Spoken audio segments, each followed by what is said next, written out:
Hi, my name is Michal Klar, and I'm a founding partner of Beterbaitventures. I've been operating and investing in startups for over 20 years, and a good part of it in Asia Pacific.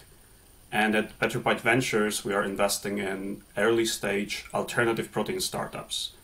And what alternative protein startups do, they reinvent the protein, things like meat, dairy, seafood, and eggs, with the technology. And we are the first fund that is focused entirely on alternative protein in Asia Pacific. And we are big believers in this region's potential. We have invested in 13 startups in the region so far, in countries like Singapore, China, India, Indonesia, and Australia. Not yet in Korea, but we are very keen to support founders in Korea as well. So alternative protein is the technology or set of technologies that are replacements for the traditional ways of making protein products like meat, seafood, dairy, and eggs.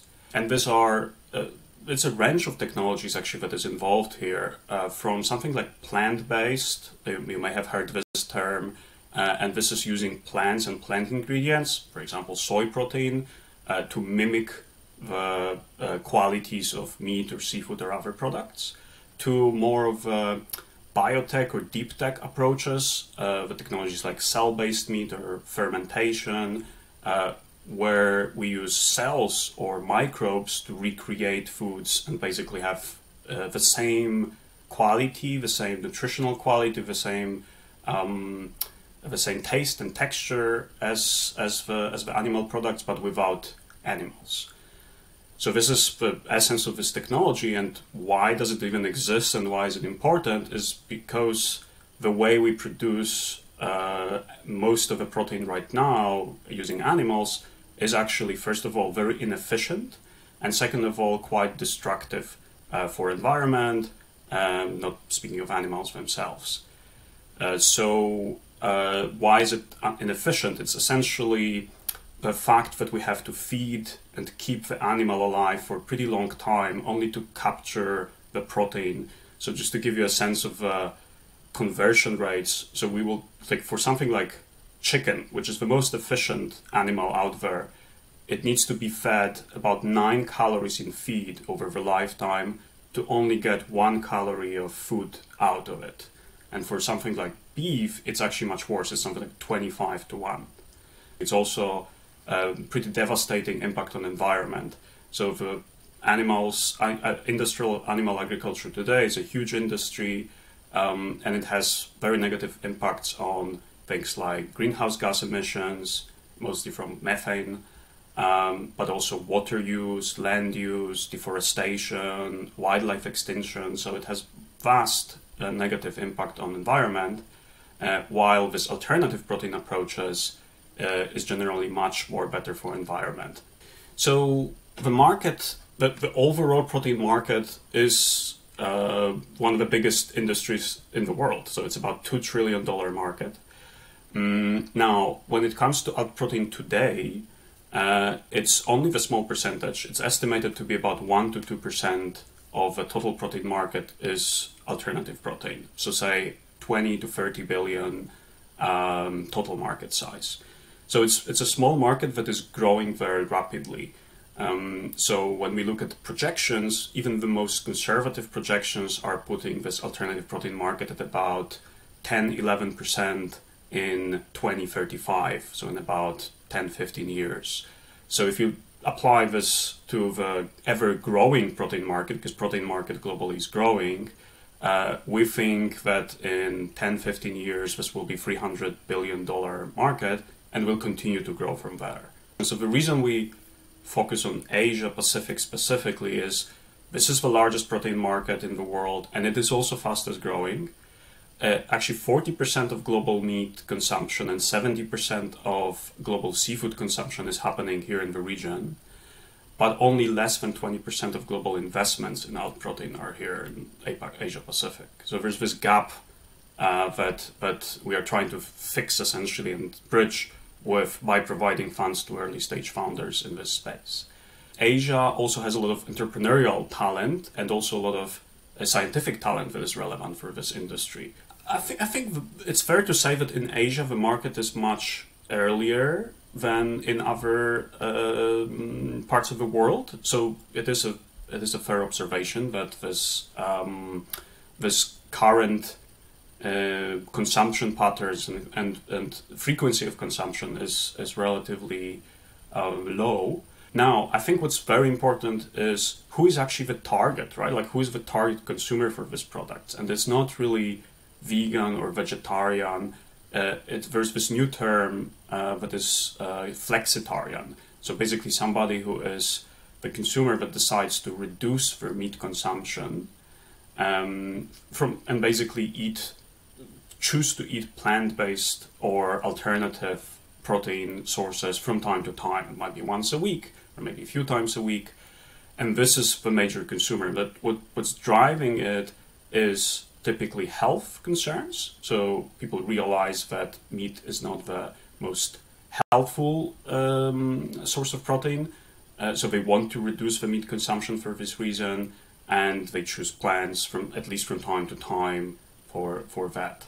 I think one of the reasons why it's not yet that popular is that there are the product availability and also how good the products are, and also pricing of the product. So these are some major challenges in this industry. So some of the largest startups in this field are in the US and in Europe.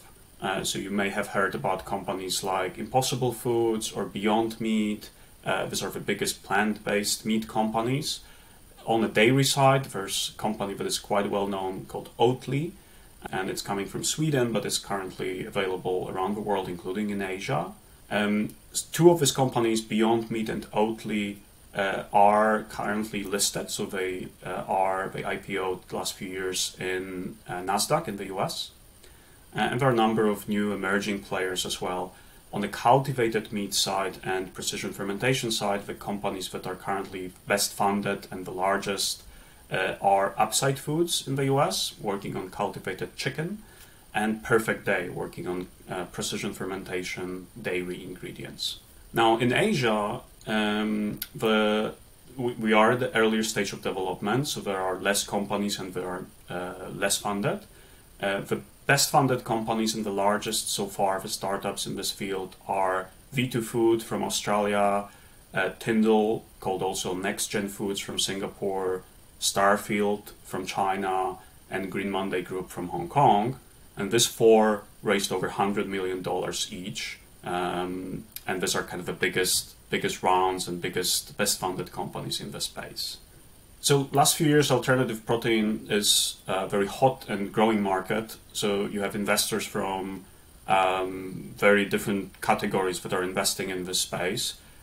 So first of all, there are specialized investors that are investing specifically in food or agri startups that are obviously supporting this space.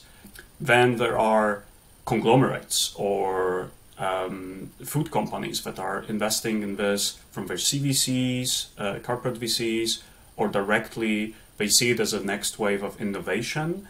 There are even meat companies, some of the largest meat companies in the world invested in this space, believing this will be the future of meat and betting on this.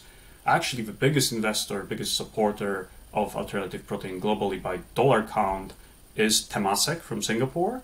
They invested over $500 million in over 10 startups in this field right now, including a lot of very large checks and later stage rounds. We are very, very bullish about the market and how it grows. Some of the projections that we are seeing are putting the total alternative market penetration from 10 to even 20 or over 20% in next 10 years. So that's a very significant part of this multi-trillion-dollar protein market. What's next and what are the ways to develop this market and the challenges to overcome? First of all, as the market gets bigger and we get more scale, the price is going down. And this is very important. These products currently are, in some cases, even twice as more expensive as animal-derived meat, seafood, and other products. So the price needs to go down, and it will go down through innovation, but also through a scale-up. one of the reasons why it's so expensive. It's just produced at much smaller scale. There are no economies of scale as large as they are in the animal meat industry. The other thing that we'll believe will happen is that these products will improve dramatically in terms of taste and texture. So we have seen this improvement already in the last few years compared to the products that were available on the market 5 years ago. The products today are so much better, and we think this trend will continue again with technology, with some of these products, some new technologies that are being mixed together, the hybrid products that include some of the more advanced technologies. This will definitely happen. And lastly, consumers. We believe consumers in more and more regions and countries will embrace it with the same fundamental reasons. Consumers are looking for more healthy products. They're looking for more environmentally friendly products. They increasingly care about things like animal welfare. So all these drivers will continue the global growth of this category. I would love to encourage more founders to look into this space. It's a huge market to disrupt and opportunity to make a huge positive impact. And we are here to support you. We are investing in alternative protein startups in Asia Pacific, including Korea. So if you have a startup that is working on any of these alternative protein solutions for a better food system, we would love to hear from you and see how we can help.